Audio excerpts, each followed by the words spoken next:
Despite that tearful denial and plea for bail to attend the funeral of her 2-year-old stepdaughter Lily, Renee Marie King has been denied bond. I just want to be able to see my kids and my husband and be there with them through this hard time. Tomorrow it's my stepdaughter's burial and I don't even get to be there, and I'm accused of doing something that I never would have done. Despite She was just 2 years old, full of life, curious, playful, a child whose world should have been safe, simple, and filled with protection. But what happened to Lily Furneaux would reveal a deeper failure, one far more chilling than any single moment of harm. This wasn't just a case of neglect.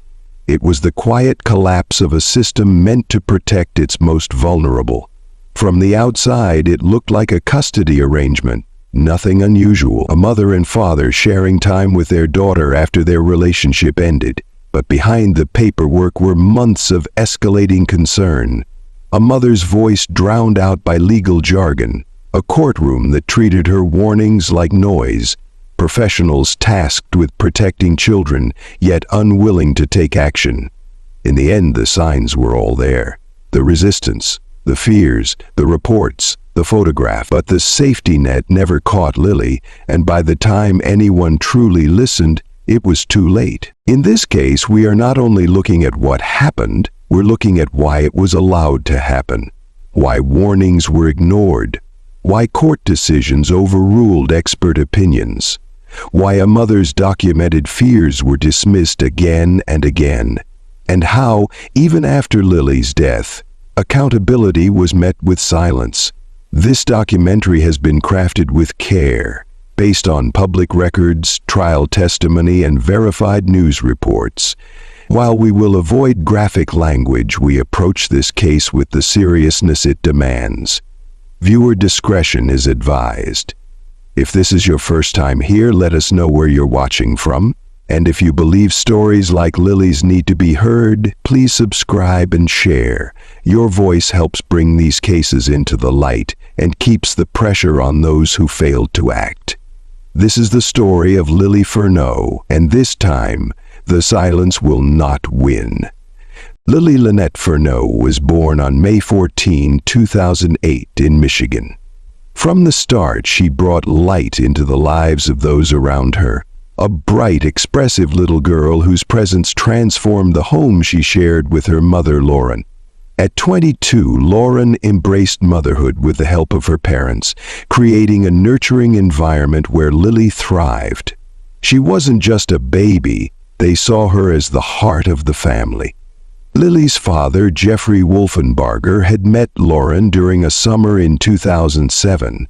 Their connection was brief, and by the time Lily was born, the relationship had ended. Jeffrey had already moved on and soon became involved with another woman, Renee King, who had children of her own. What followed wasn't uncommon: a custody hearing, legal filings, and a court decision. But what should have been a standard arrangement quickly became the center of growing concern. In July 2008, when Lily was only 3 months old, Judge Michael Higgins of Lapeer County Family Court awarded joint custody. Lily would spend 3 days a week with Jeffrey and 4 with Lauren. It was a decision that would later draw significant scrutiny, not only because of Lily's age, but because of the courtroom dynamic. During hearings, Judge Higgins reportedly dismissed professional recommendations from child welfare advocates who expressed reservations about separating an infant from her primary caregiver for extended periods. He rebuked Lauren's concerns as emotional overreactions, at one point suggesting she had no right to expect anything different. According to court transcripts, Higgins said, "You had a baby with this man and now you're devastated. Too bad. Get used to it." The courtroom environment became a place where Lauren's fears felt minimized, and her advocacy on behalf of her daughter was repeatedly challenged. She complied with the court's decision, but as the weeks passed, unease began to grow. Lauren started observing changes after Lily returned from visitations. She seemed withdrawn at times, less talkative, more sensitive. Lauren took notes. She documented what she could, but every concern she raised was filtered through a legal system that seemed unwilling to re-examine its stance. Her attorney advised caution. Pressing the issue too forcefully could result in retaliation from the court, even a reduction in her custody. The advice was simple: follow the order, no matter how difficult it felt. This period marked the beginning of a complex, one-sided struggle.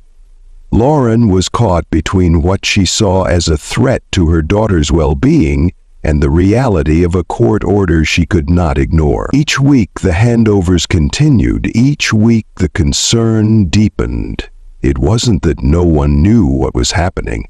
Lauren spoke up. She followed every recommended path. But the weight of procedure overshadowed intuition, and as months passed, a clear picture began to form of a mother trying to protect her child within a system not designed to listen. Renee King came into Lily's life as a stepmother, a role she took on after marrying Jeffrey Wolfenbarger, who already had 3 children from a previous relationship. The family dynamic wasn't perfect, but it wasn't unusual. Like many blended families, they were navigating the complexities of adjusting to one another. But Renee's own struggles with chronic pain began to interfere with her ability to care for the children. She had been prescribed medication to manage her condition, and as time went on, the physical toll it took on her became more evident. While Jeffrey worked, Renee was often left to care for Lily. At first, this seemed normal, a stepmother looking after a young child, taking on responsibilities that come with the role. But as months passed, something began to change. There were subtle shifts in Renee's interactions with Lily. The once lively child became more reserved during the visits. She seemed distant and uneasy, not like herself. It was unclear why, but Lauren, Lily's mother, began to feel a sense of dread. Lauren's concerns intensified when Lily returned from visits with small marks on her body. Nothing overt, but enough to make any mother uneasy. Renee offered explanations. The marks were simply the result of Lily being a typical toddler, clumsy and prone to mishaps. Yet Lauren couldn't shake the feeling that something was wrong. Taking action, Lauren began documenting the incidents. She took pictures and wrote down what had been happening. Her fears were growing, and she reached out to a lawyer for advice, but each time she was met with caution. Her lawyer warned her that pushing too hard could risk her custody arrangement. The legal system seemed more focused on maintaining the status quo than addressing her concerns. Renee's personal struggles were also becoming more apparent. As she dealt with the physical toll of her health issues, she grew more irritable and withdrawn. It was clear that caring for multiple children, including Lily, was overwhelming her. Despite these signs, no action was taken by authorities. Lily continued to be sent to Renee's home, and the cycle continued.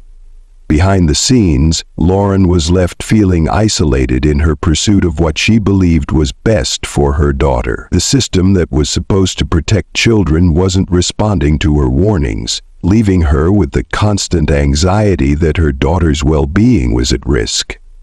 As time went on, the cracks in the system became more obvious. The warning signs were clear: a stepmother struggling with personal challenges, a child showing signs of discomfort, and a legal system that didn't act. But with each passing day, the system failed to intervene. And Lily, despite her mother's best efforts, was caught in the middle. On the morning of November 20th, 2010, everything seemed like any other day. The routine was familiar, too familiar. Lauren, as she had done countless times before, drove Lily to the designated meeting spot. It was part of the custody arrangement, an arrangement that had become both a necessary procedure and an emotional burden. Every week, Lauren went through the motions, the goodbyes, the promises, the hope that one day things would change. She kissed Lily goodbye, her voice filled with the same reassurance she had always given her. "I'll see you soon, baby. I love you." But this time something felt different. Lauren couldn't put her finger on it, but she felt it in the pit of her stomach. The familiar routine, the ritual of dropping her daughter off at the same spot, felt heavier than usual. The anxiety she had been trying to ignore for months pressed against her chest like a vice. Yet as she watched Lily walk away, unaware of the weight in her mother's heart, Lauren had no reason to believe that this time would be different. It was supposed to be like every other time, but as she turned her car around and headed home, an unsettling feeling lingered.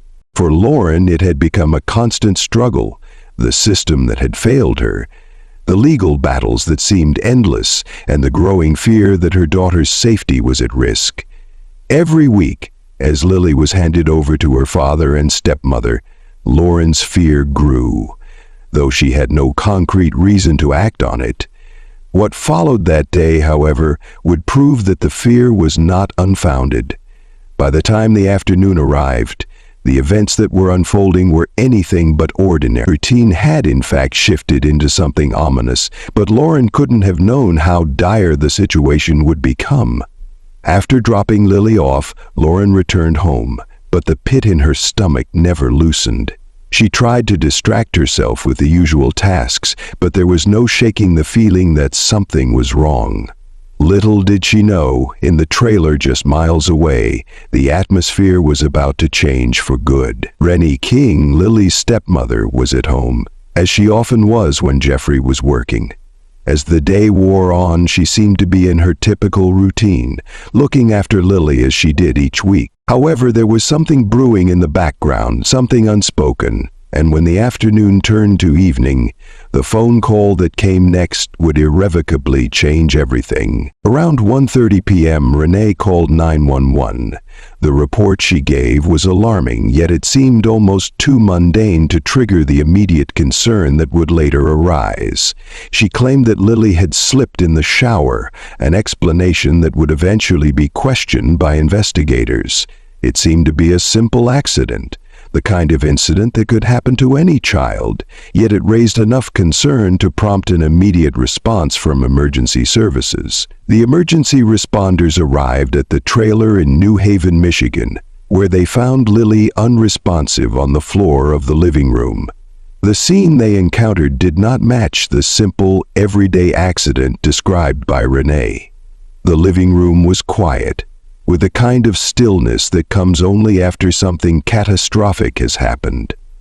Lily's body lay there, and the responders noted the immediate absence of visible signs of life. Renee's account of what had happened continued to evolve.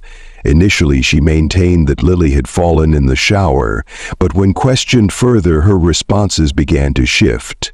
There were inconsistencies in her statements, and the paramedics quickly began to notice that the narrative wasn't aligning with what they saw. The contradictions raised the first serious doubts about the situation, and they quickly realized this might not be the straightforward accident they had assumed it was. As the paramedics worked to assess Lily's condition, their attempts to revive her were unsuccessful. The vital signs they monitored weren't encouraging. They rushed her to the hospital, hoping for some chance of recovery, but there was little hope left by the time they arrived at the medical facility. Despite their best efforts, Lily was pronounced dead at 3:27 p.m. The hospital staff, while accustomed to dealing with emergency situations, could immediately tell that the circumstances surrounding Lily's death were highly suspicious. Her injuries did not align with a fall in the shower. While doctors worked to try and resuscitate Lily, they observed signs that would later be confirmed in the autopsy report: multiple blunt force injuries that were inconsistent with the story told by Renee. The timeline of the events was also problematic. Renee's version of the story didn't add up with what they were seeing in front of them. But it wasn't just the medical staff that was noticing the inconsistencies. Investigators began to suspect foul play, and the questioning of Renee began almost immediately after Lily was declared dead. Renee continued to insist that the incident had been an unfortunate accident, but her narrative changed as she was questioned. Her claim started to falter, and the authorities could see that there were things she was leaving out. Things that didn't quite make sense. The contradictions in Renee's statements and the clinical findings about Lily's injuries soon led to a shift in the investigation.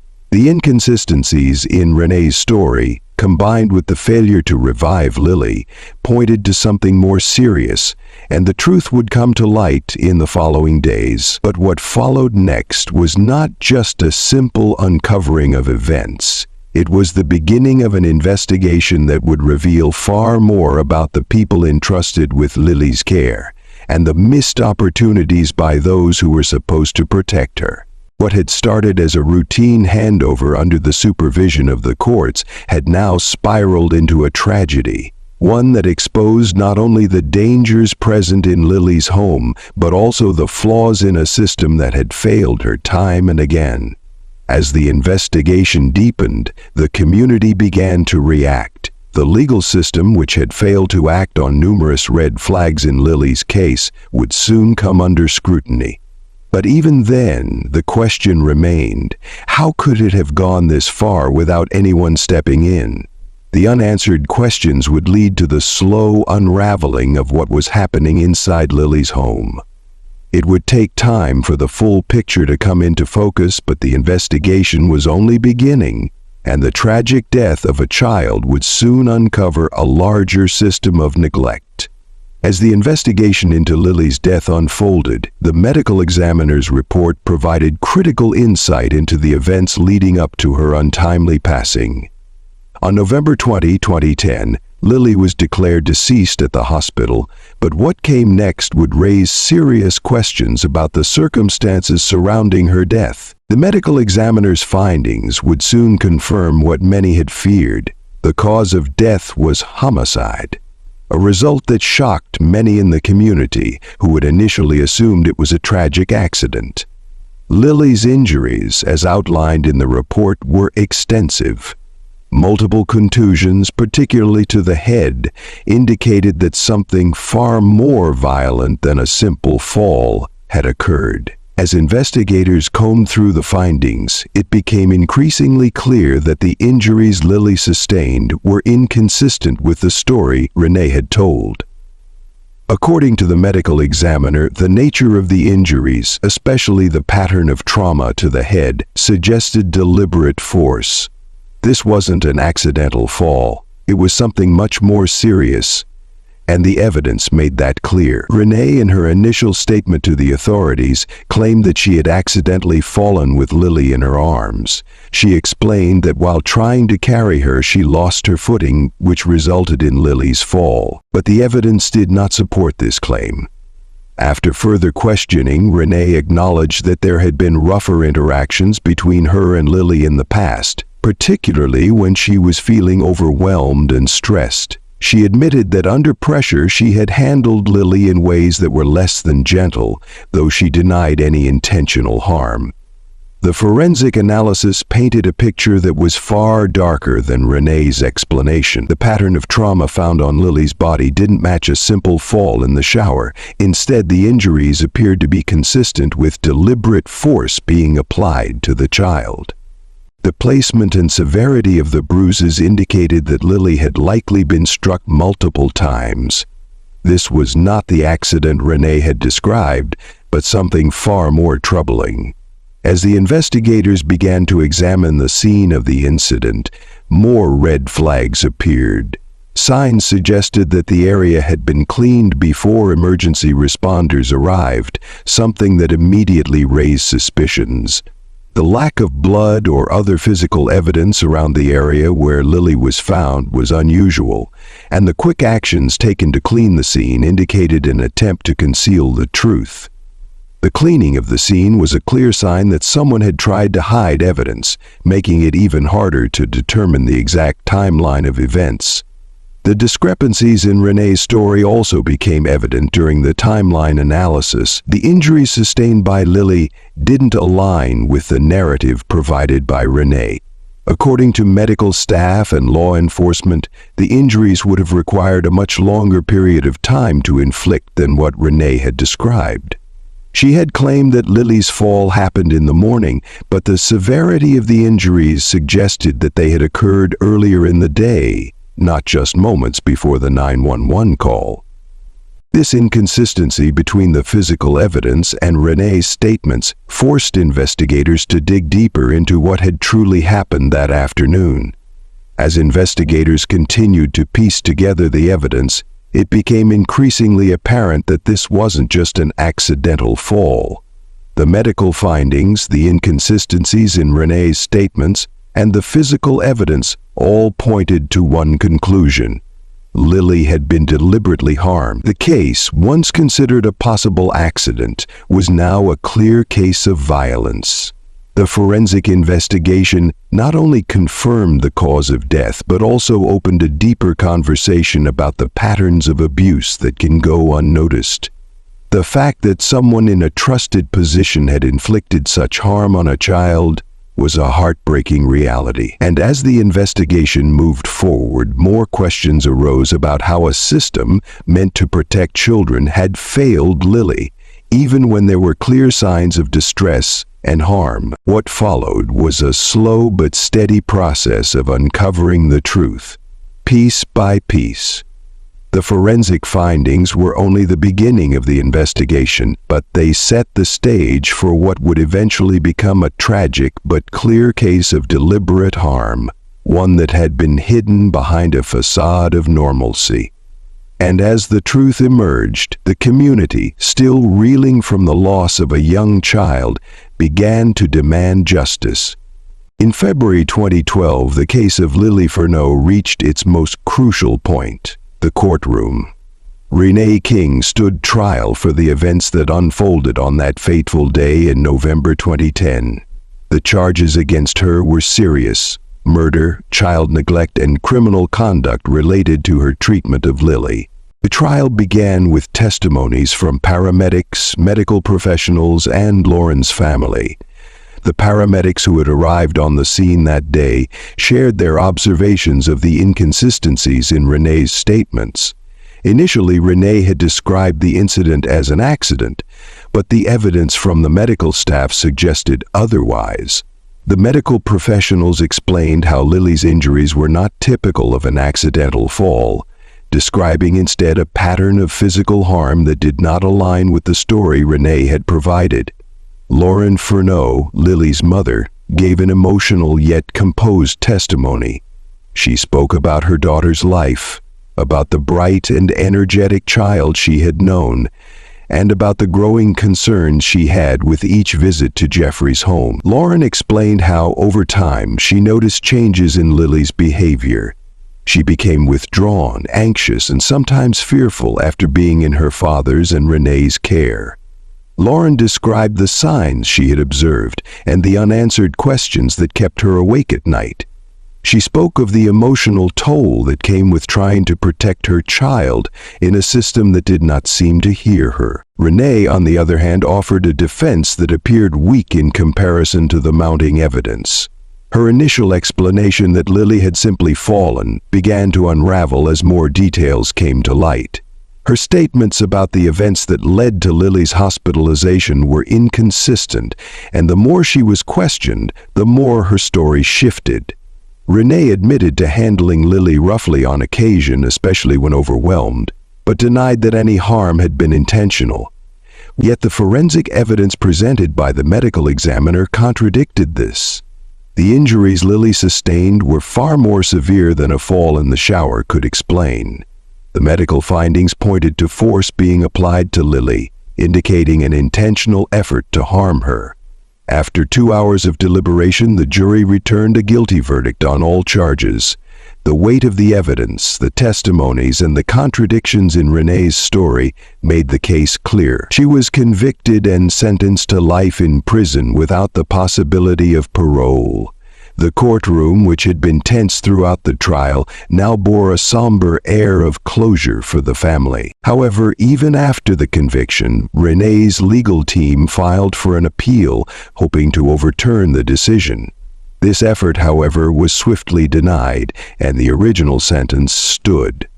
For the family, this brought some semblance of justice, though the pain of losing Lily could never be undone. Jeffrey Wolfenbarger, who had initially stood by Renee and defended her during the early stages of the investigation, eventually distanced himself. He filed for divorce after the trial, a sign of the fractured family left in the wake of Lily's tragic end. It was clear that Jeffrey's role in the case had been complicated, but as the trial concluded, his decision to separate himself from Renee spoke volumes. During the trial, another emotional moment occurred. Lauren's brother confronted Jeffrey in the courtroom. Tensions had been building throughout the proceedings, and this altercation escalated when Jeffrey pushed past an elderly woman, leading to charges of disorderly conduct. The outburst added fuel to the fire of public outrage, highlighting just how deeply the family was affected by the events surrounding Lily's death. The trial and conviction were significant, but the impact of Lily's case would go beyond the courtroom. The case sparked widespread discussions about child protection, family court decisions, and the need for systemic change in how authorities respond to warning signs of harm.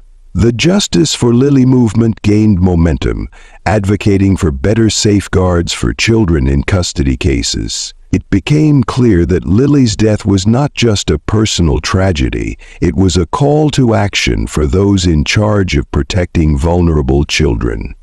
The legal proceedings surrounding Lily Furneaux didn't conclude with a conviction.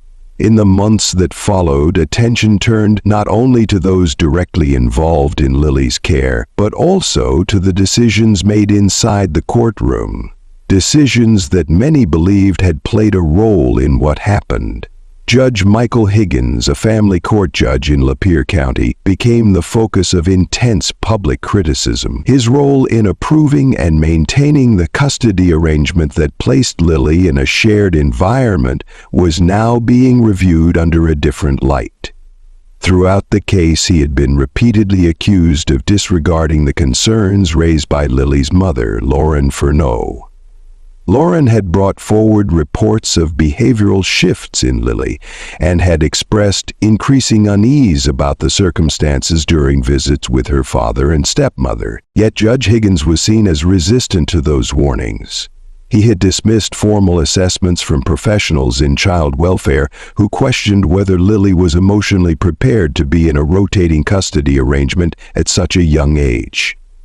According to legal observers, he maintained a rigid stance favoring shared custody, even in situations where one parent voiced compelling concerns. What alarmed many was not just his decision-making, but his courtroom demeanor. Higgins was said to have taken a particularly skeptical approach towards single mothers, including Lauren. Her requests for full custody, even when supported by evaluations, were denied. And when she returned to court after raising further concerns, those pleas were minimized. In hindsight, his approach was seen not just as dismissive, but as emblematic of a system that too often overlooks warning signs. Following Lily's passing, Lauren pursued a formal complaint through the Michigan Judicial Tenure Commission. The complaint cited Higgins' repeated refusal to act on expert testimony, his lack of responsiveness to Lauren's documented concerns, and his overall conduct during the hearings. But despite the weight of the situation and public outcry, no disciplinary action was taken.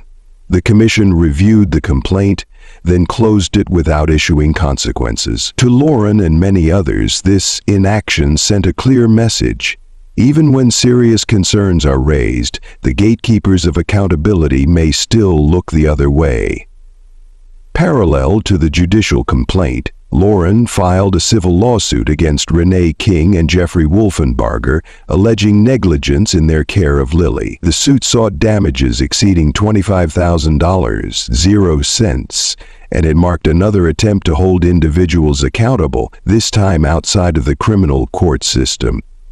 The lawsuit drew attention from legal observers across the state, many of whom viewed it as a critical test of how family courts and caregivers could be held liable when credible concerns are overlooked. The outcome of the suit, however, was never made public. Whether it was resolved in court, settled privately, or dismissed is unknown. The lack of closure in the civil arena left many frustrated, but it did little to quiet the growing conversation around accountability in child protection cases. What became increasingly clear was that this case was no longer just about one child or one decision. It was about the cumulative effect of choices made by people in positions of authority. Choices that, when left unchallenged, can lead to irreversible consequences. As more details became public, community members, advocacy groups, and legal professionals began asking deeper questions. How often are expert recommendations ignored? How many parents are left to battle courts alone when their concerns aren't taken seriously? And most importantly, what changes are needed to ensure that the same mistakes are never repeated? We aim to point out a broader crisis, one where warnings went unheard, procedures took precedence over protection, and decisions made in courtrooms had long-lasting effects. The public began to demand answers not only about what happened in the past, but about what could be done to protect others in the future. The failure to act decisively when concerns were raised became a turning point for many who believed the family court system needed reform. Lily's case served as a rallying point for those calling for change. It ignited conversations about the role of judges, the weight of parental testimony, and the importance of responding to early signs of vulnerability. And though no amount of legal action could undo the past, the hope was that her story would serve as a reminder to listen sooner, to intervene faster, and to never assume that silence means safety. In the months following the trial, the effects of the Lily Furneaux case extended well beyond the courtroom. As the legal proceedings came to a close, a movement began to take shape, driven not only by grief but by an urgent need for change. The Justice for Lily campaign emerged as a response to a community's call for accountability. What began as a small initiative by Lily's family grew quickly. Supported by advocates, legal experts, and everyday citizens, it became a powerful voice echoing through Michigan and beyond. At its core was a clear message: no child should fall through the gaps of the very system meant to protect them. Candlelight vigils were held in Lily's memory. Community members gathered outside courthouses, not with anger but with quiet determination. Signs, photographs, and letters were displayed as a show of solidarity. Letters were sent to local officials. Public discussions were hosted by legal groups and child advocacy organizations. This was not just about honoring Lily's life. It was about demanding that her experience not be repeated. Although the campaign did not result in immediate legislative reform, its impact was unmistakable. It sparked renewed conversations across the state, among judges, attorneys, policymakers, and families. Debates began to focus on how custody decisions are made and whether enough weight is given to concerns raised by primary caregivers. Child welfare professionals began to speak more candidly. Issues once discussed only behind closed doors, bias in family court, uneven application of expert input, lack of trauma-informed procedures, were now being addressed in public forums. Across advocacy networks, Lily's case was often cited as a pivotal example of how breakdowns in communication and institutional reluctance can produce consequences far beyond the courtroom. More importantly, the campaign gave others the confidence to step forward. Parents who had long stayed silent about questionable custody rulings or who had hesitated to challenge a court's decision out of fear began to speak. Some joined advocacy groups. Others began legal proceedings of their own. Lily's story gave them language for their own experiences and a sense of urgency to act. What had once been a case defined by loss was now becoming a blueprint for reform. Workshops were hosted across Michigan on judicial discretion and parental advocacy. Conversations shifted from what happened to how do we make sure this never happens again. But perhaps most crucially, the campaign highlighted the power of collective awareness. It reminded institutions that public trust must be earned, and that when courts appear to ignore warnings, communities take notice. The push for systemic reflection was growing, and it wasn't being led by lawmakers alone. It was being carried by people who had seen firsthand what silence can cost. What happened to Lily Furneaux revealed more than the failure of a few individuals. It exposed a deeper flaw in how risk is measured, how concerns are handled, and how trust can be misplaced when the wrong voices are amplified and the right ones are dismissed. Her story showed what happens when the systems we rely on prioritize routine over responsibility, when efficiency overshadows empathy, and when institutions wait for proof instead of acting on credible concern. The lessons from this case are unmistakable. When a parent speaks, they must be heard, not minimized. When warning signs appear, they must be taken seriously, not explained away. And when decisions are made about a child's care, every voice, especially those closest to the child, must be considered. This wasn't just about what went wrong, it was about what could still be done. Lily's case served as a catalyst for change. It prompted a necessary reckoning with the systems in place and the blind spots within them. And in doing so, it reminded everyone watching that vigilance begins not in policy, but in presence.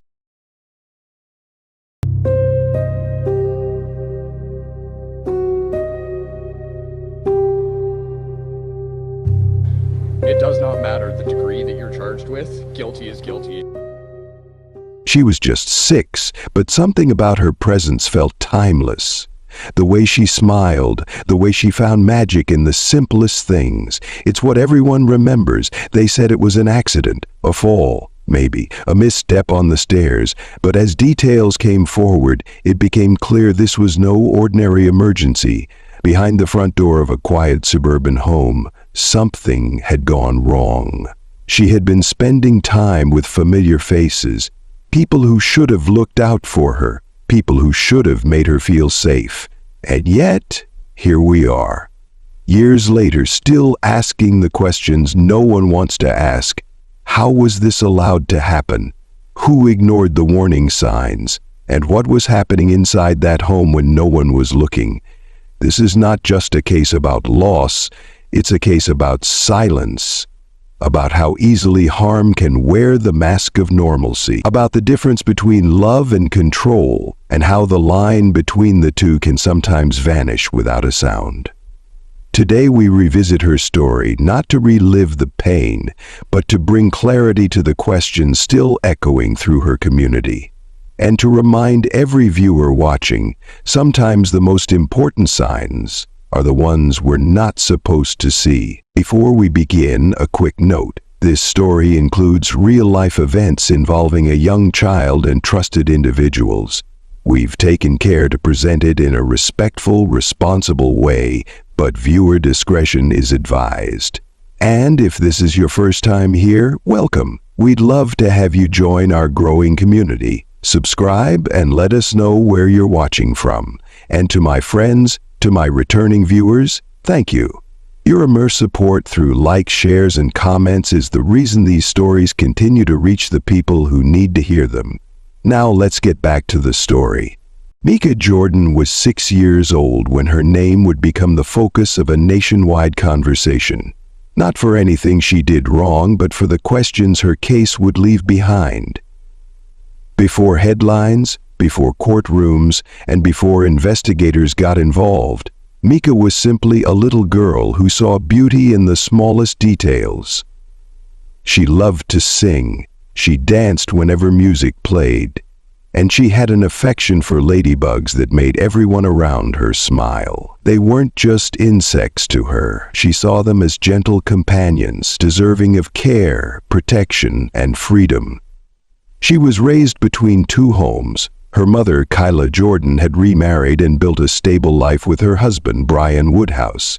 Together they raised a family that blended smoothly. Kyla and Brian were actively involved, hands-on parents. In their home there was a structure to daily life, a clear rhythm marked by meals, school, and the shared joy of raising children close in age. Mika fit right in. She thrived. She laughed often, played with her siblings, and showed a natural independence that stood out, even at her young age. Kyla would later recall that Mika rarely complained, even when she took a tumble or got frustrated. She'd simply get up, smile, and move on. That resilience, that sense of joy, was one of the first things people mentioned when speaking about her. She had a lightness about her, an ability to bounce back no matter the situation. Her father, Spencer Jordan, lived nearby. After his separation from Kyla, he entered a new relationship with Marie Magoon. The courts granted a joint custody agreement, which meant Mika and her younger brother Lee would alternate weeks between their mother's and father's homes. This type of arrangement is common and in many cases gives children a sense of continuity between both parents. It was assumed to be in Mika's best interest. At first, there was no sign that anything was unusual. Mika continued her routines. She'd return from her father's home and quickly re-engage with school, playtime, and family life. But over time, Kyla noticed subtle differences. Nothing that raised immediate concern, but just enough to wonder. On some days, Mika would seem quieter, a little more withdrawn, less bubbly than usual. The changes weren't drastic and they didn't last long. She always seemed to rebound after a day or two back at home. And that's what made things so complicated. There were no glaring signs, nothing that screamed for urgent intervention. The custody exchange was routine, and Mika never said anything that suggested she was afraid or uncomfortable. To those around her, life seemed stable. But beneath that surface, a different reality was starting to form, one that no one fully understood at the time. Spencer and Marie's household, from the outside, didn't raise any alarms. There were no official reports, no late-night phone calls. No one suspected that anything was wrong. And in shared custody situations, where parents rely on the assumption of mutual care, red flags aren't always obvious. This is what makes cases like Mika's so difficult to process. The circumstances didn't match what professionals typically watch for. There were no skipped school days, no missed checkups, no obvious warning signs to act on. And when concerns involve someone close to someone that is trusted to provide care, it can be even more difficult to recognize. Mika's story is a reminder that trust, while necessary, isn't always enough. Families navigating joint custody must not only rely on agreements, but stay alert to subtle shifts in a child's behavior, energy, or mood. These shifts, while easy to dismiss, might be the only signals that something deeper is going on. At that point in her life, Mika wasn't being monitored by the system. There were no ongoing investigations, no external red flags. She was, by all appearances, a healthy, active child with 2 homes and a large, caring, extended family. But behind the comfort of routine, something else was beginning to unfold. Quietly, invisibly, and without immediate signs. And no one saw it coming. In the days before emergency responders were called, a series of overlooked moments began to surface, quiet indicators that, on their own, didn't raise alarm. But when viewed together, they tell a more complicated story. Several neighbors would later recall seeing Mika outside. She appeared alone, absent from school, detached from her usual rhythm. One neighbor described watching her from across the street. Mika wasn't crying, she wasn't visibly hurt, but her posture was different. Her eyes stayed low. There was a noticeable shift, subtle, but enough to linger in the memory of those who saw her. That same weekend, Marie Magoon made a phone call to Alberta's health information line. She described a minor accident. Nothing serious, she said. According to the call records, she calmly explained that Mika had touched something hot and that there was a small injury to her hand. She asked whether medical attention was needed, then said she would wait and see. The conversation ended without urgency. The matter was left at that. It's now known that this call took place less than 48 hours before Mika was taken to the hospital. At the time, Kyla Jordan and her husband Brian had already begun raising questions. Over previous weeks, they had shared concerns with Alberta Child and Family Services. They described moments that didn't feel quite right. Small signs, shifts in Mika's behavior, and unexplained marks that made them uneasy. But with no clear pattern and no confirmed risk, their concerns weren't escalated. On Sunday, the scheduled custody exchange was due. Mika and her brother were meant to return to their mother's home, but that afternoon Spencer Jordan reached out. He asked if he could keep the children one more day. He said they were spending time together and wanted to finish the weekend. Kyla agreed. She had no reason to object. The request didn't seem unusual. There was no argument, no warning, just a short call and a simple change of plans. But in hindsight, that extra day has taken on new meaning. It would be the final time Kyla would speak with her daughter while she was in Spencer's care. Within 24 hours, an emergency call would be made. First responders would arrive at a quiet residential address, and the investigation into what happened behind closed doors would begin. This section of the timeline matters, not because of an event, but because of an absence. There was no loud disruption, no visible incident, just a handful of moments that, together, suggest something was already happening beneath the surface. It's in these quiet shifts that the lesson lies. When a child's energy fades, when their routine changes without explanation, when a parent delays a handoff without much reason, these aren't always signs of crisis, but they're never meaningless. They're moments that deserve attention. For families, teachers, and professionals, the takeaway is simple but essential. Even the smallest change in a child's behavior or schedule can carry weight, especially when trust is involved. And especially when the explanation doesn't quite match the pattern, because often the days before everything changes look ordinary. It's only afterward that the questions begin. On November 13, 2011, just after 7 p.m., an emergency call was placed from a residential unit in Calgary. The caller was Marie Magoon. She stated that her partner's young daughter had fallen down the stairs and was now unresponsive. First responders were dispatched immediately. Upon arrival, emergency personnel were met at the door by Marie. Inside the home was Spencer Jordan, the child's father. According to statements given at the scene, they claimed Mika had lost her footing and fallen. They described the situation as a household accident. But as medical responders began their evaluation, something didn't sit right. Mika was transported urgently to Alberta Children's Hospital. One of the doctors on duty that night was Dr. Guilfoyle, a senior pediatric specialist with years of clinical experience. The moment he assessed Mika, he grew concerned. The presentation of injuries did not line up with what had been described.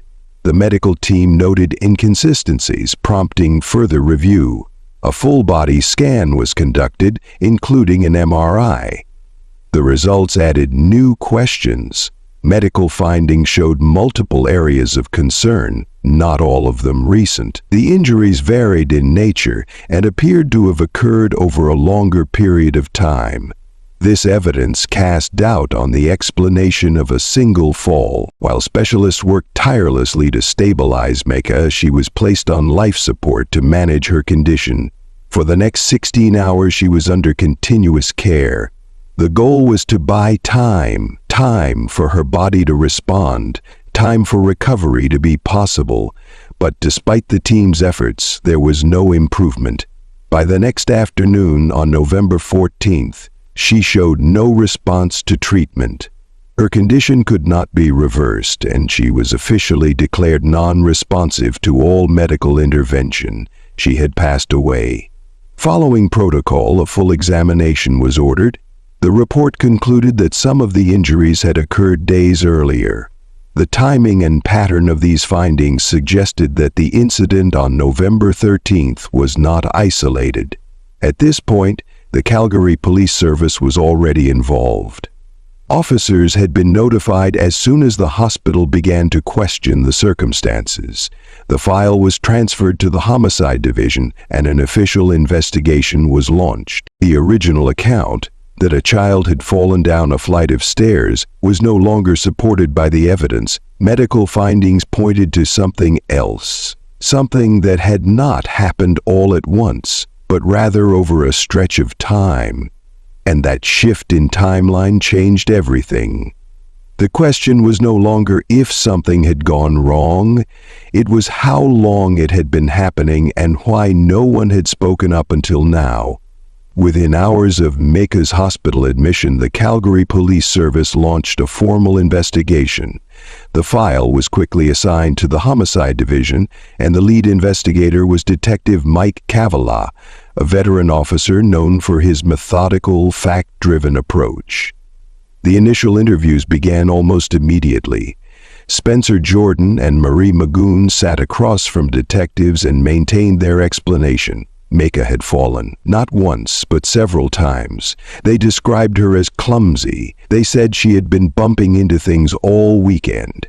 When asked for specifics, exact time sequences, or descriptions, they gave answers that were non-committal, short, repetitive. From the outside, it appeared they were cooperating, but to experienced investigators, something felt off. Officers noted the way both adults responded to basic questions. Their speech was measured, their posture relaxed, and their focus was more on aligning their stories than expressing concern. There was no visible panic, no uncertainty, no spontaneous emotion that typically follows an emergency involving a child in their care. While this unfolded, Mika's younger brother Lee was also brought to the station.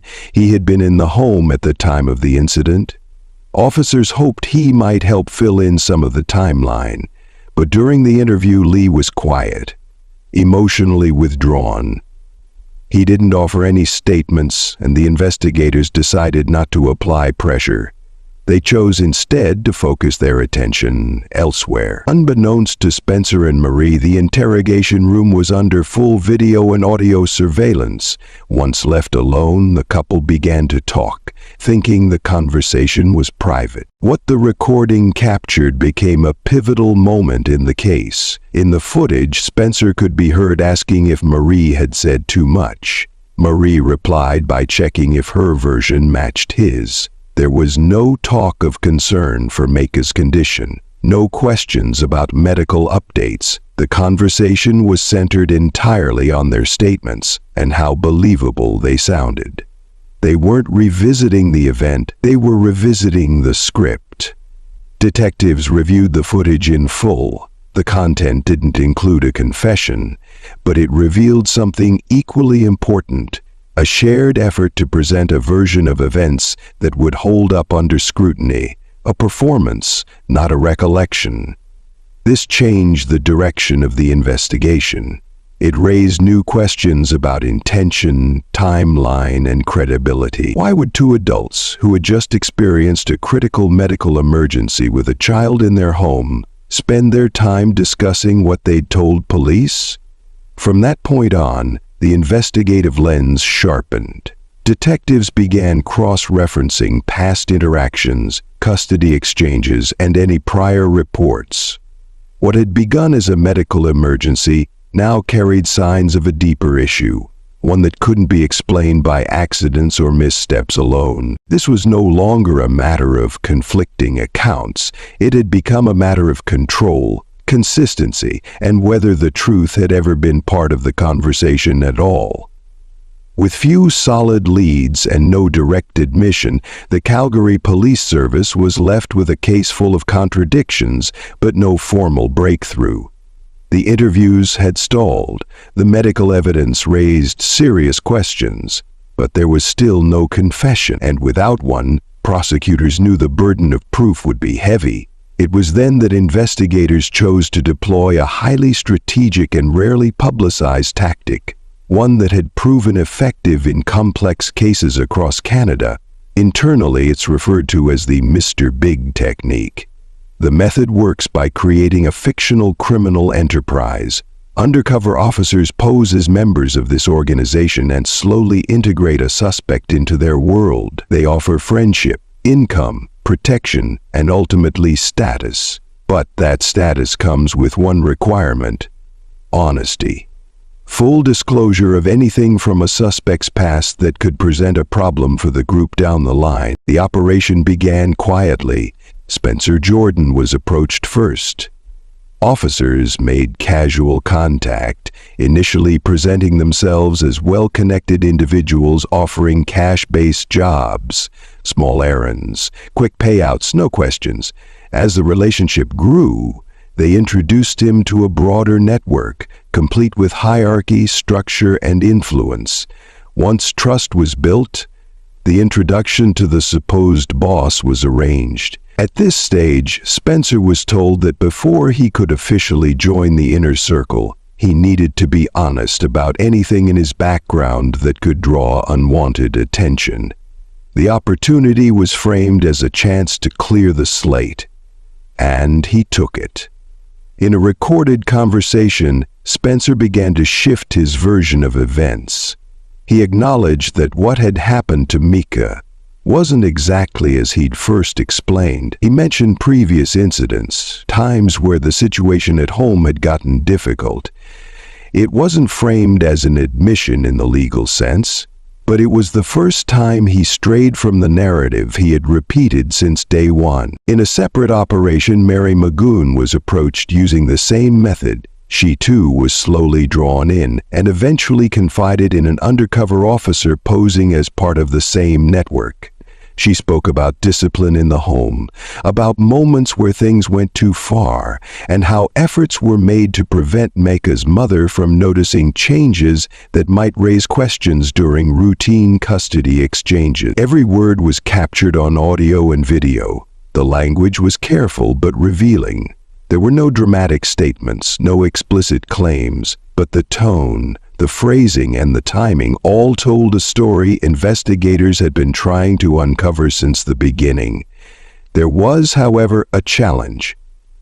Under Canadian law, statements obtained through a Mr. Big operation are not automatically admissible in court. In order to be used as evidence, these confessions must be backed by independent verification corroboration through physical evidence, witness testimony, or forensic data.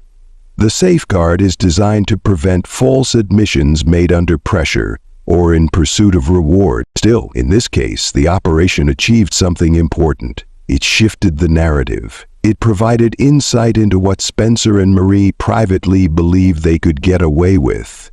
And it proved that the story told to law enforcement was carefully crafted, not spontaneous. Though the confessions themselves couldn't stand alone in trial, they pushed the case forward. They gave prosecutors a stronger foundation to challenge the initial claims of an accident, and they allowed detectives to revisit the evidence with sharper focus, tying timelines together, identifying behavioral patterns, and exposing inconsistencies in earlier statements. The Mr. Big operation didn't close the case, but it cracked it open. It showed that beneath the surface of control, a different truth had started to emerge, one built not on emotion or panic, but on calculated decisions, shaped over time and hidden behind quiet restraint. And that truth would soon face its first major test inside a courtroom. In 2014, nearly 3 years after the original emergency call, the Crown laid formal charges against Spencer Jordan and Marie Magoon. Investigators had gathered extensive evidence, medical analysis, behavioral findings, and corroborating testimony. The prosecution was confident it had what it needed to move forward. The charges related to the sequence of events that had placed 6-year-old Mika Jordan in critical condition. By the time the case reached the courts, it had already drawn national attention. not just because of the outcome, but because of the questions it raised about accountability, shared custody, and trust inside the family home. The trial began in 2015. It took place in a Calgary courtroom with legal teams on both sides preparing for a complex, emotionally weighted case.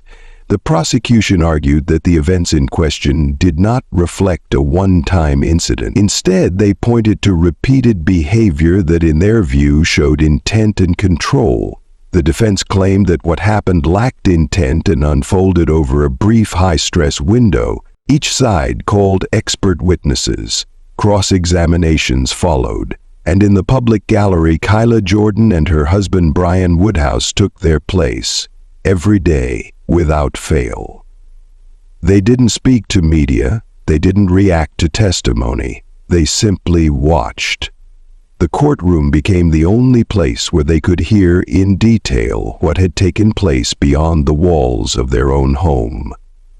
At the conclusion of the trial, the court issued its decision. Both Spencer and Marie were found responsible. The charge was classified as second degree, a legal term used when someone causes a person's passing intentionally but without advance planning. Each was sentenced to life in prison with no eligibility for parole for 17 years. The outcome, however, did not bring closure. The Crown appealed the ruling.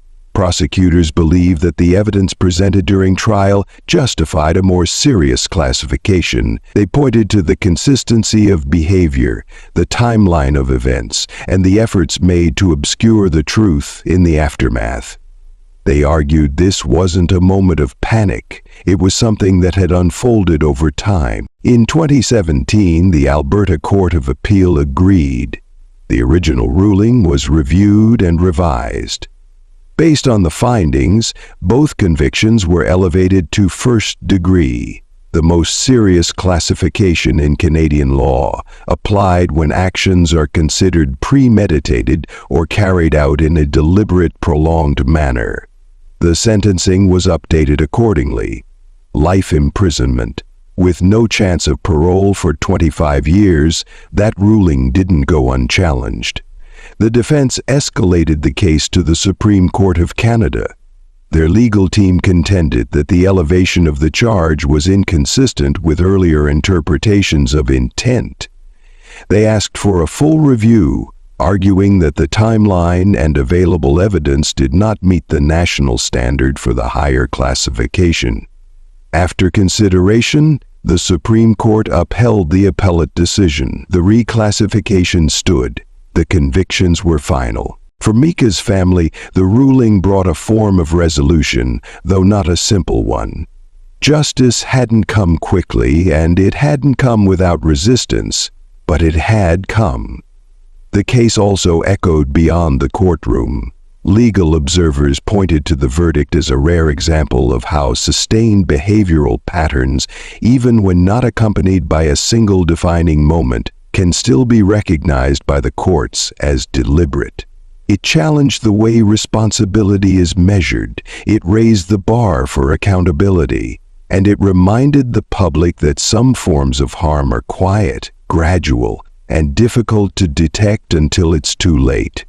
In the end, this wasn't just about a legal label, it was about truth, accountability, and the long path toward justice for a young girl who had no voice in the courtroom, but whose story was finally heard. The conclusion of the trial did not close the chapter for Mika Jordan's family. If anything, it opened another one centered on reflection, emotional impact, and the quiet, enduring presence of grief that doesn't fade when the cameras turn off. A private memorial was held in Calgary to honor Mika's life. It wasn't filled with speeches or headlines. It was quiet, respectful. A single princess balloon hovered gently over the room as her favorite song played. It was a simple tribute to a child remembered for her joy, her curiosity, and the energy she brought into every space she entered. Among those in attendance were Kyla Jordan and Brian Woodhouse. The weight they carried had been visible in court, but here, in the stillness of the service, it became more personal.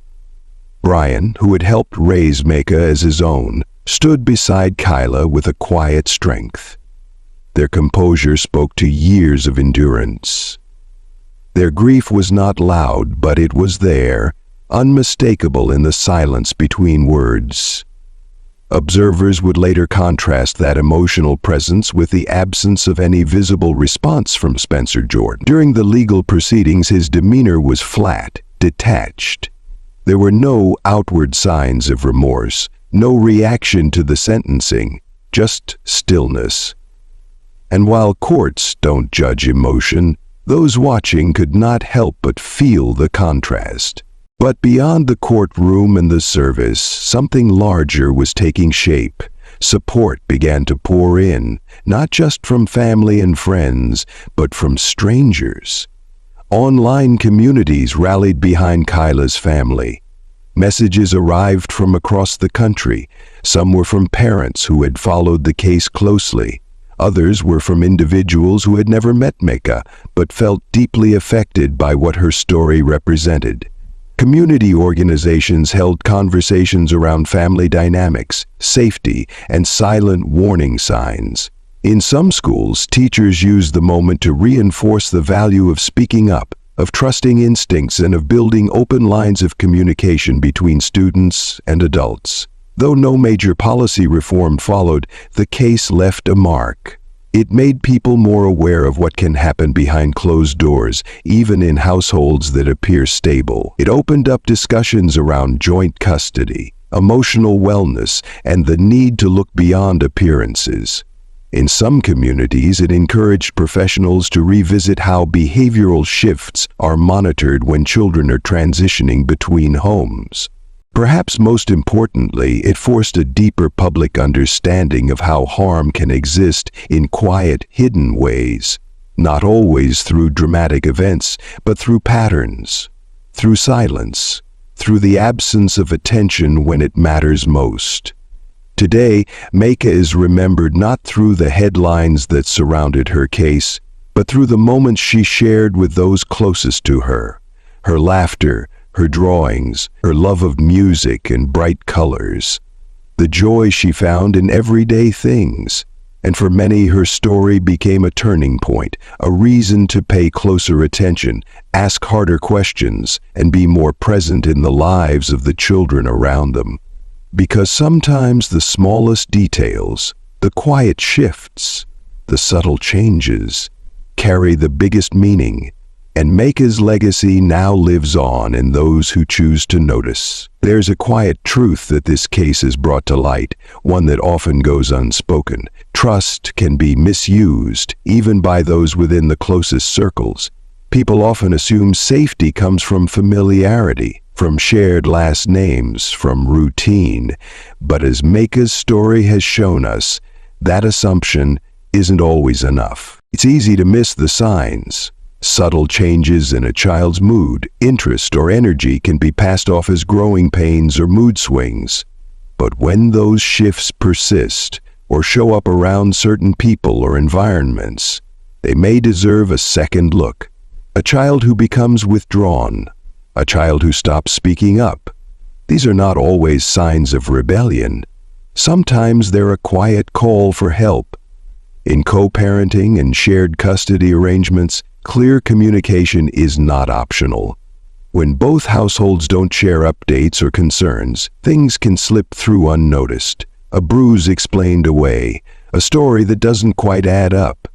These moments should never be dismissed, especially when a child can't fully explain what they're feeling. Professionals like teachers, doctors, and counselors play a critical role too. If something seems off emotionally, physically, or behaviorally, it should be noted. Documentation, even without immediate action, can help build a picture over time. That vigilance can be what connects the dots when others don't. Children may not always know how to say something is wrong. They may not know the right words, but they give signals in how they act, in what they stop doing, in who they stop wanting to be around. Our job is to listen closely and without assumptions. Because safety isn't just about procedures or systems, it's about presence. It's about asking the follow-up question when something doesn't sit right, and it's about creating a space where children know their voice matters, even if they're still learning how to use it. Mika Jordan's story reminds us of what can happen when those signals are missed, but more importantly, it reminds us what it looks like to keep watching, keep asking, and keep caring long after the news cameras have gone. We want to thank you for staying with us through this case, for honoring Mika's memory not just by watching but by reflecting. If this story left an impression on you, we encourage you to share it so other people can learn from it, become aware, and it might just save a life. Conversations like this are where change begins, at home, in schools, in our community groups, and in the way we respond when a child's behavior quietly shifts. Let us know in the comments your thoughts about this case and where you're watching from if you haven't already. And if you haven't already, subscribe and join us as we continue to explore stories and lessons that deserve to be heard with care, with clarity, and with purpose. Because sometimes it's not the loudest moments that matter. Sometimes the warning signs are the ones we weren't meant to notice. And with respect to count one, the jury has found you guilty of murder and other counts contained in the indictment against you. They have considered the circumstances surrounding that murder and found that aggravating circumstances exist. With respect to count one, ma'am, I impose the sentence of death.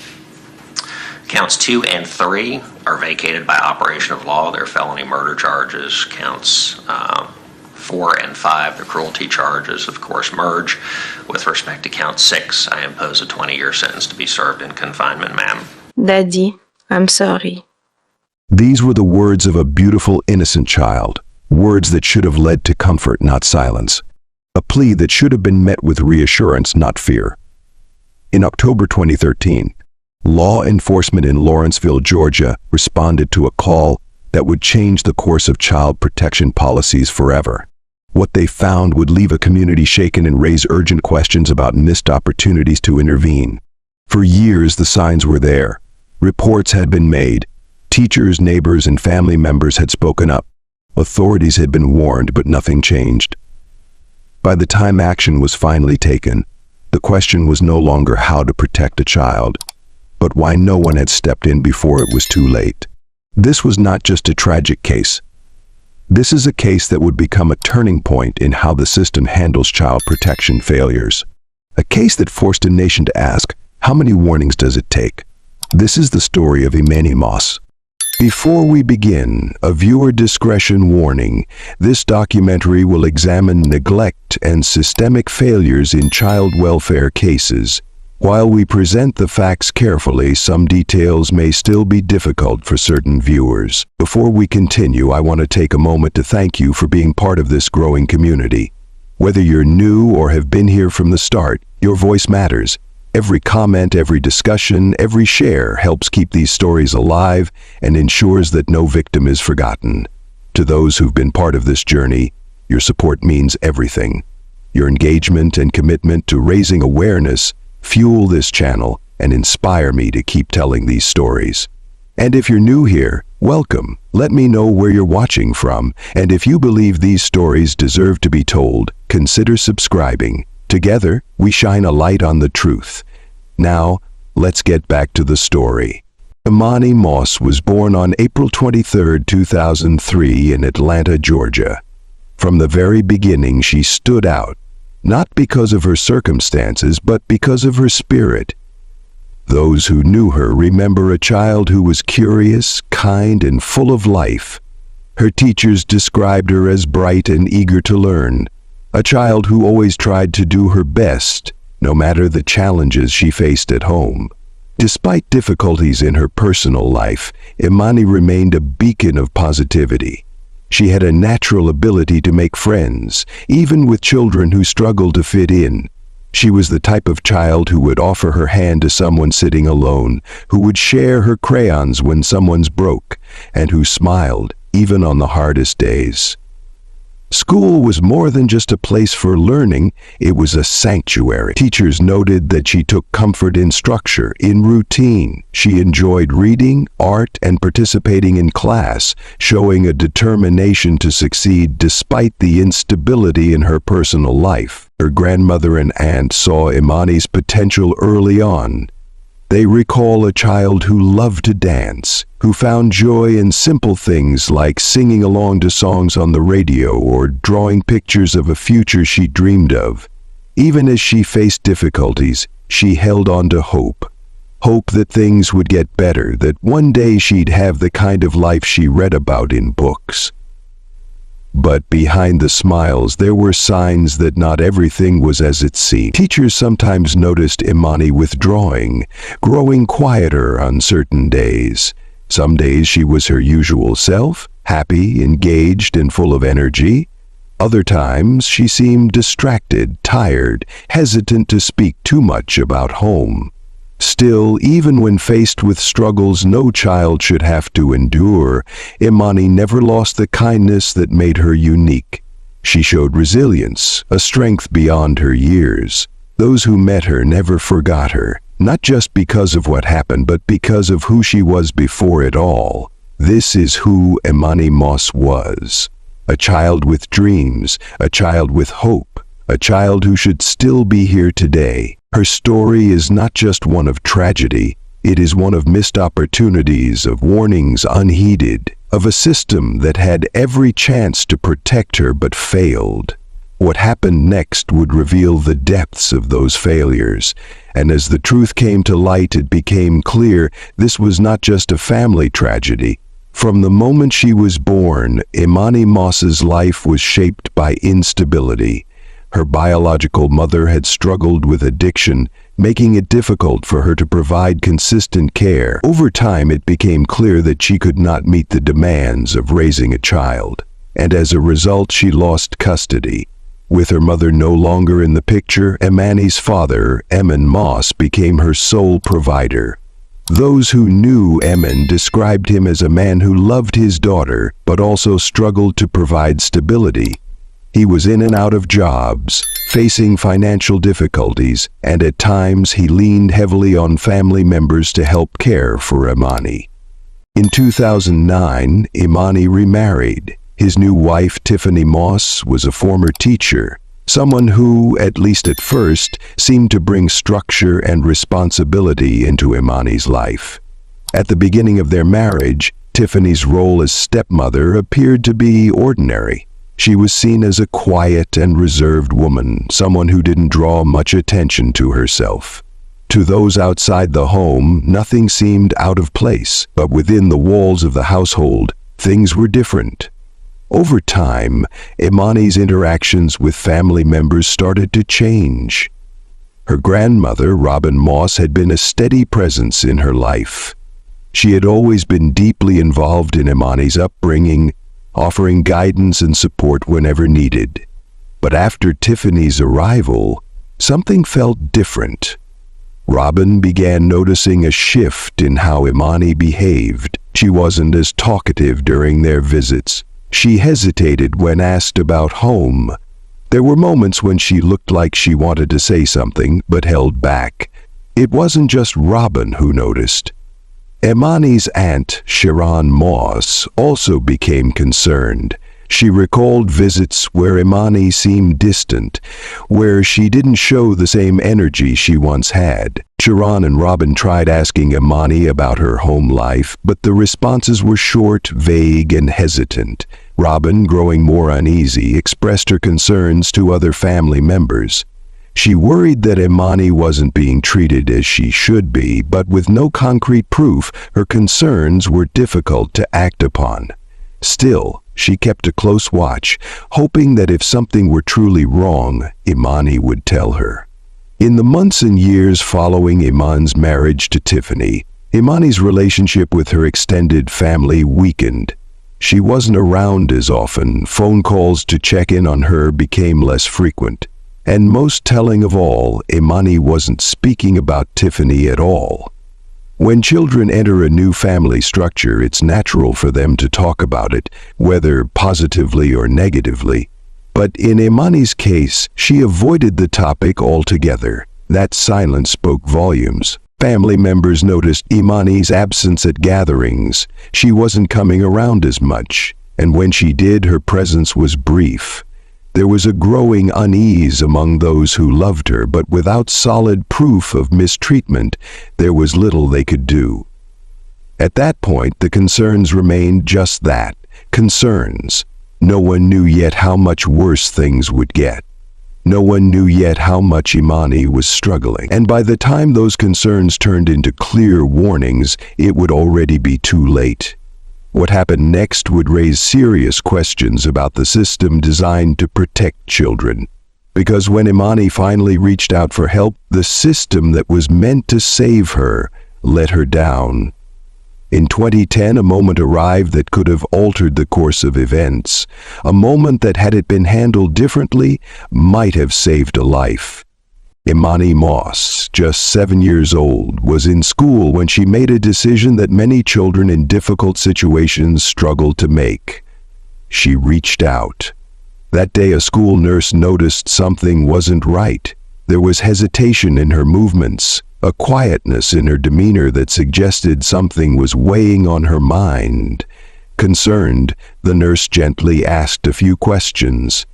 At first, Emani hesitated. Then she spoke. She shared that she was afraid to go home. She was worried about what would happen if she did. This was the first official red flag, a direct plea for help.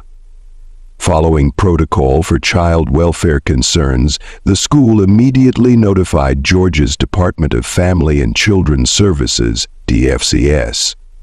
This was now an active investigation. DFCS dispatched a caseworker to evaluate the situation. They interviewed Emani's father, Emani Moss, and her stepmother, Tiffany Moss. The goal was clear: determine whether this was an environment that required intervention. It was during these interviews that Emani admitted something alarming. He acknowledged that Tiffany had used a curtain rod as discipline. This admission, by all legal standards, should have prompted immediate action. There was a documented report. There was a child who had spoken up. There was an adult confirming that concerning discipline had taken place. But what happened next was not what many would expect. Rather than removing Emani from the home or taking stronger legal action, DFCS closed the case after Tiffany accepted a plea deal. Her sentence? 5 years of probation, no removal of custody, no further oversight, no second evaluation of the home. For a brief time, there was a glimpse of hope. During the course of the investigation, Emani was temporarily placed in the care of her grandmother, Robin Moss. Robin had long believed that Emani needed to be in a more stable home environment. She had expressed concerns about her son's ability to provide that stability and feared that returning Emani to the same home where concerns had been raised would be a mistake. But despite Robin's warnings, the system ruled against her. Emani was sent back. From that moment, the trajectory of her life began to change in ways that could no longer be ignored. Between 2012 and 2013, as Emani grew older, she made several attempts to leave the home on her own. On multiple occasions, she ran away, only to be found and sent back. Each time, her reasons remained vague. At this point, DFCS had been notified more than once about concerns in the home. There were multiple reports, multiple assessments, but each time the case was deemed closed. By 2013, Emani was no longer running, not because things had improved, but because she had seen what happened each time she tried. The message had been made clear. No matter how many times she spoke up, no matter how many times concerns were raised, she would always be sent back.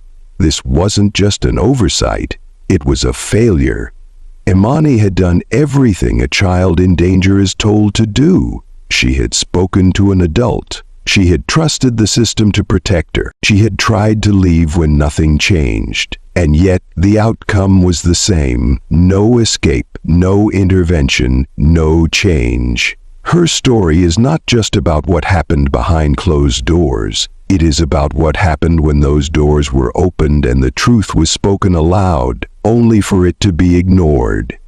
In the end, the failures of this case were not just those of one household. They were the failures of a system that was meant to protect, but instead left a child with nowhere to turn.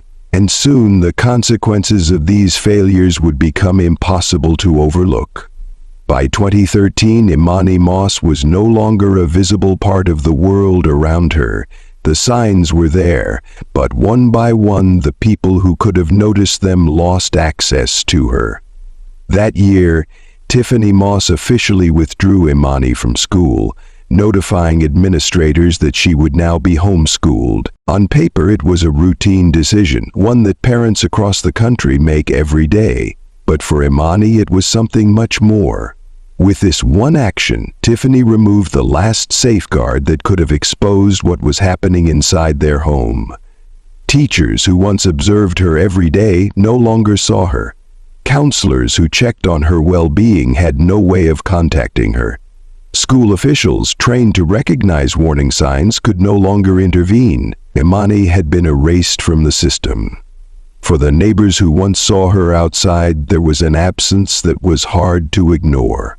Where once she had been seen playing, walking, or simply being present, she was now nowhere to be found. At first, people assumed she was spending more time indoors, but as time passed and no one saw her at all, a quiet unease settled in. Even family members who had once checked in on her found it increasingly difficult to do so. Calls were not returned, visits were met with excuses and delays, and slowly Emani faded from the lives of those who once cared about her. Inside the home, her daily life became more restricted. Tiffany was now controlling nearly every aspect of Emani's routine, including her access to basic necessities. Her routine became less structured, her physical energy reduced, and her presence in daily activities diminished. Over time, Emani became less active, her movements slower, her once bright spirit subdued. Despite these clear changes, no one outside the home intervened. Her father, Emani Moss, was aware of what was happening, but did not take action. By the final weeks of her life, Emani's condition had become critical. She was no longer participating in even the most basic daily routine. Her energy had faded, her presence nearly non-existent. She was alone, unseen and unheard. And still, no one stepped in. The world had moved on, and those inside the home had made sure she remained hidden. The choices made in those final months were not a single moment of neglect, but a pattern of deliberate isolation. And soon the truth would no longer be something that could be ignored. By October 2013, Emani Moss had become completely unseen by the outside world. There were no school records indicating her return. Neighbors no longer saw her playing outside. Family members who once checked in on her found themselves met with silence. Inside the apartment, her life had reached its final, heartbreaking chapter. For months, Emani's condition had been deteriorating. She had grown weaker, her strength fading day by day. Her stepmother, Tiffany Moss, was responsible for caring for her, but instead of helping, she did nothing. By October 24, 2013, Emani could no longer move on her own. She was too weak to get out of bed. And yet, even at this point, no one in the home sought medical attention. At some point that day, Emani's body could no longer keep going. She passed away inside her family's apartment, alone, isolated, and unheard. But instead of calling for help, Tiffany took a different approach. She did not call for help or dial the police. She did not inform anyone. She simply waited. Hours later, Emani Moss returned home from work. When he stepped through the door, he immediately knew something was wrong. Emani was completely unresponsive. He checked for signs of life, but there were none. This was the moment when any rational person would have called the police. But Eman didn't. Instead, he listened to Tiffany. She had already made a cold, calculated decision. They would not report this. Instead, they would cover it up. For several days, Emani's remains were kept inside the apartment. As time passed, Eman grew restless. He knew this couldn't remain a secret forever, but Tiffany had one final plan. On October 28, 2013, she instructed Eman on what needed to be done. They wrapped Emani's remains and placed them in a trash can. They then loaded the container into the back of their vehicle and drove to a remote location. When they arrived, Tiffany gave Eman a direct order. Using matches and lighter fluid, they attempted to eliminate the evidence, but the plan failed. What happened next left them in a state of panic. Realizing their attempt had not gone as planned, they abandoned the remains at the scene and returned home. For 2 more days, a man wrestled with what they had done. The guilt became too much to bear. On October 30th, 2013, he could no longer keep the secret. That night, he picked up the phone and dialed the police. "What's your emergency?" There was a pause, a hesitation. Then, a man's voice, uneasy, trembling. "My daughter, she's gone." The dispatcher, trained to assess high-pressure situations, immediately sensed something was off. "What happened?" Eman hesitated. "She drank something. Chemicals. I didn't know what to do." The story was inconsistent. His tone was flat, his explanation vague. The dispatcher pushed for more details. "How long has she been gone?" Another pause. "A few days." The statement set off immediate alarms. Officers were dispatched immediately. When they arrived, Eman was waiting outside. His demeanor was tense, his eyes shifting nervously. But most telling of all, he wasn't in a rush to lead them inside. The officers pressed him for answers. "Where's your daughter?" Eman looked away. Then he pointed toward a secluded area near the complex. It was there that officers found what he had tried to hide. At first, he repeated his claim that Emani had consumed something toxic, but as detectives examined the scene, the evidence contradicted everything he had said. This wasn't a case of accidental poisoning. This was something far worse. As the investigation intensified, officers turned their attention to Tiffany. Unlike Eman, she did not break down. She showed no panic, no emotion. She simply refused to answer questions. Within hours, forensic teams gathered enough evidence to take both Eman and Tiffany Moss into custody. The truth could no longer be hidden, and now the world would finally learn what had happened behind closed doors. When Eman and Tiffany Moss were taken into custody, detectives knew they were dealing with more than just a single act of wrongdoing. This case wasn't about a moment of poor judgment. It was about a pattern that had gone unchecked for years. The next step was to piece together the full story. That meant digging into the past, the records, the evidence, every detail that could explain how this happened. Investigators worked alongside forensic experts, child welfare officials, and prosecutors to reconstruct the final months of Emani's life. And what they found would raise even more questions about how this case had been overlooked for so long. One of the first crucial pieces of evidence came from the medical examiner's report. The findings confirmed what detectives had already begun to suspect. Emani had endured prolonged neglect. Her records showed no signs of recent medical care. There was nothing to indicate that any adult had sought professional help for her condition. Instead, her health had steadily declined over an extended period. This was not the result of a sudden event. This was the outcome of being ignored for far too long. The report became a critical piece of evidence, proving that this was a case of long-term mistreatment rather than an isolated incident. As investigators combed through Eman and Tiffany's digital records, they uncovered messages that painted a troubling picture. Text messages revealed Eman reaching out to Tiffany about Emani's worsening condition. Instead of expressing concern or offering solutions, Tiffany's responses were detached, emotionless and dismissive. In one exchange, Emani questioned whether they should seek medical attention. Tiffany's response? She brushed it off. There was no urgency, no sign of worry. To investigators, this was one of the most alarming discoveries.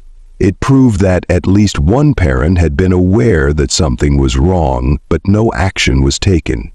These messages, later introduced as evidence, contradicted Emani's initial claim that he had been unaware of the severity of the situation. He had known, and yet he had not stepped in. As detectives continued their investigation, they uncovered a troubling history of warnings, many of which had gone unnoticed. Records from Georgia's Department of Family and Children's Services, DFCS, revealed that Emani's case had been flagged multiple times. Reports had been filed, concerns had been documented, visits had been made, but each time, the case had been closed. Each time, the opportunity to intervene had been missed. Looking back at the records, investigators saw a pattern of overlooked warnings. It raised serious questions about how child welfare agencies had allowed this to happen. Had the system acted differently, could Emani's fate have been prevented? That question would haunt investigators, attorneys, and child advocates for years to come. One of the final breakthroughs in the case came when Emani Moss agreed to a full confession. For the first time since his arrest, he gave his version of events. He admitted that Tiffany had taken control of the household, that he had been aware of Emani's condition but had done nothing, and most importantly, he confessed to his role in the cover-up. This confession was a game-changer. Not only did it provide investigators with a clear timeline of events, but it also gave prosecutors exactly what they needed to strengthen their case. Emani had not only witnessed what happened, he had actively participated in hiding the truth, and now his words would be used against him in court. As for Tiffany Moss, she remained silent. She refused to answer questions. She declined any attempt at negotiation. Unlike Emani, who had shown remorse, Tiffany remained emotionless.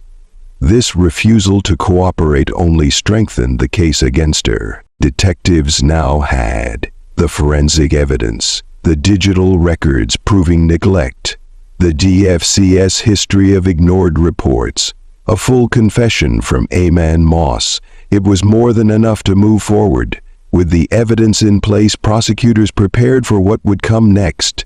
The arrests were just the beginning, because soon both Emani and Tiffany Moss would stand before a courtroom. The courtroom was silent, heavy with tension. Every seat in the gallery was filled, the air thick with anticipation. The case of Emani Moss had gripped the public, and now justice was within reach. But few expected what happened next. Tiffany Moss, the woman at the center of the case, made a stunning decision. She refused legal representation. She chose to defend herself. This was not a typical defense strategy. In fact, it wasn't a strategy at all, because when the trial began, Tiffany barely spoke. She did not question witnesses. She did not object to evidence. She did not present a defense. She sat quietly, showing little reaction. This was not a person fighting for innocence. This was someone who had accepted their fate. Before Tiffany's trial, Emani Moss had already faced the court. With overwhelming evidence against him, he accepted a plea deal. In exchange for avoiding the most severe penalty, he agreed to testify against Tiffany. Emani pleaded guilty to multiple charges, including felony murder and concealment of a crime. His sentence? Life in prison without parole. During his testimony, he struggled to speak, his voice breaking multiple times. He recounted what had happened in the months leading up to Emani's death. His words were a defining moment in the case, but even as he spoke, admitting his failures, his regrets, his guilt, Tiffany remained silent. The prosecution presented a detailed case, and the evidence left no room for doubt. The jury listened carefully, took notes, and analyzed every detail. But through it all, Tiffany remained emotionless. The jury returned a unanimous decision. Guilty on all charges. The judge, delivering the final sentence, spoke firmly and with authority. For the first time in 5 years, Georgia handed down its most severe punishment. Tiffany Moss was sentenced to death. She did not flinch, she did not speak, she did not react. She simply sat as the weight of justice fell upon her. The courtroom erupted in whispers, reactions ranging from relief to disbelief. Justice had been served. But for many, one question remained. How had this been allowed to happen in the first place? The public's response was immediate. Emani's case was not just about one child. It was about a system that had failed at every level. And now people demanded change. Investigators turned their attention to Georgia's child welfare system, the very agency that had received multiple reports about Emani's situation. The question was clear: how did these warnings go unanswered?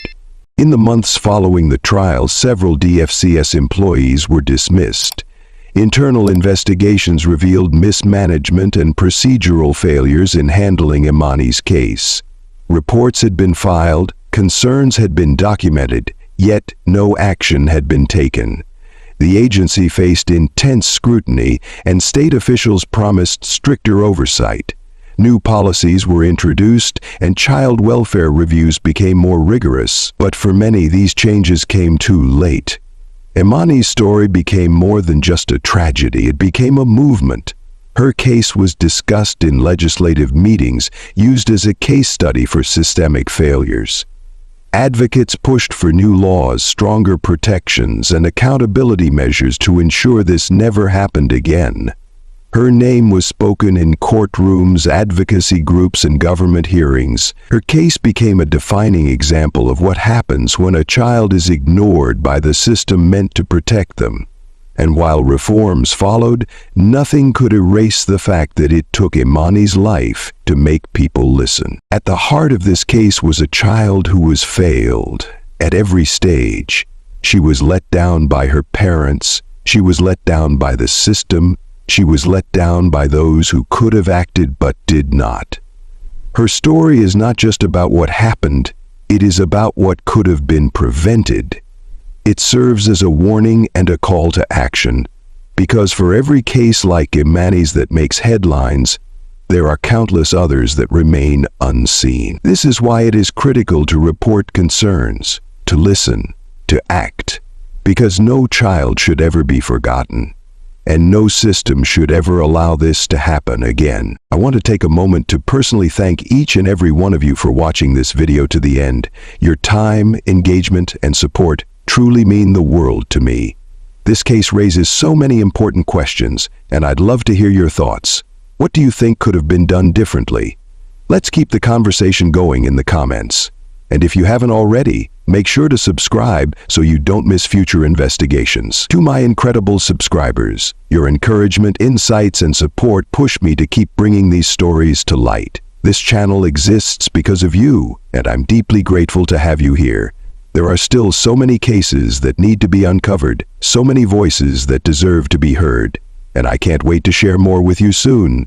Until next time, stay safe, stay aware, and I'll see you in the next video.